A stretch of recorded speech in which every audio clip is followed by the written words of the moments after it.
Assalamualaikum warahmatullahi wabarakatuh. Utsman bin Affan radhiyallahu an adalah seorang sahabat baginda Rasulullah sallallahu alaihi wasallam yang termasuk Khulafaur Rasyidin yang ketiga. Utsman adalah seorang saudagar yang kaya dan sangatlah dermawan.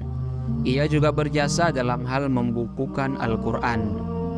Ia adalah seorang khalifah ketiga yang memerintah dari tahun 644 hingga 656.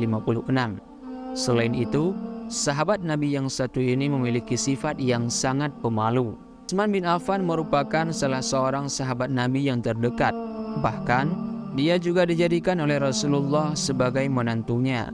Ia mendapat julukan Dzunuraini yang berarti memiliki dua cahaya. Julukan ini didapatkan karena Utsman telah menikahi putri kedua dan ketiga dari Rasulullah Sallallahu Alaihi Wasallam, yaitu Ruqayyah dan Ummi Kalsum. Utsman bin Affan adalah saudagar yang kaya raya, dikenal dengan kedermawanannya. Sifatnya santun, lembut, sangat pemalu, hartawan, dan pemilik petuah yang didengar. Karena itulah ia sangat dicintai dan dimuliakan oleh kaumnya. Berikut riwayat tentang karamah Sayyidina Utsman bin Affan radhiyallahu an. Kisah pertama. Dalam kitab At-Tabaqat, Tajusubuki menceritakan bahwa ada seorang laki-laki bertamu ke rumah Utsman bin Affan. Laki-laki tersebut baru saja bertemu dengan seorang perempuan di tengah jalanan. Lalu ia menghayalkannya. Utsman berkata kepada laki-laki itu, "Aku melihat ada bekas zina di matamu." Laki-laki itu bertanya, "Apakah wahyu masih diturunkan setelah Rasulullah Sallallahu Alaihi Wasallam wafat?" Utsman menjawab, "Tidak, ini adalah firasat seorang mukmin." Utsman bin Affan mengatakan hal tersebut untuk mendidik dan menegur laki-laki ini agar tidak mengulangi apa yang telah dia lakukan. Kisah karamah Utsman bin Affan yang kedua.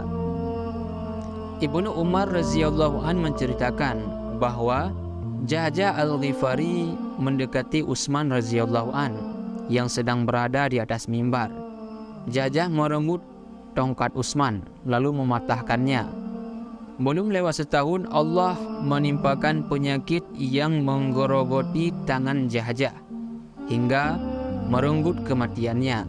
Riwayat Al-Barudi dan Ibnu Sakan. Dalam riwayat lain dikisahkan bahwa Ja'ja al-Ghifari mendekati Utsman yang sedang berkhutbah, merebut tongkat dari tangan Utsman dan meletakkan di atas lututnya, lalu mematahkannya.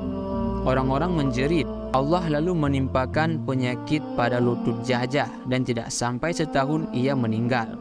Riwayat Ibnu Sakan dari Falih bin Sulaiman yang dikemukakan dalam kitab Hujjatullah 'alal Alamin. Kisah yang ketiga. Diceritakan bahwa Abdullah bin Salam mendatangi Utsman radhiyallahu an yang sedang dikurung dalam tahanan untuk mengucapkan salam kepadanya. Utsman bercerita, "Selamat datang saudaraku. Aku melihat Rasulullah sallallahu alaihi wasallam dalam ventilasi kecil ini." Rasulullah bertanya, "Utsman, apakah mereka mengurungmu?" Aku menjawab, "Ya." Lalu beliau memberikan seember air kepadaku dan aku meminumnya sampai puas. Rasulullah berkata lagi, "Kalau kau mau bebas, niscaya engkau akan bebas. Dan kalau kau mau makan bersama kami, mari ikut kami." Kemudian aku memilih makan bersama mereka. Pada hari itu juga Utsman terbunuh.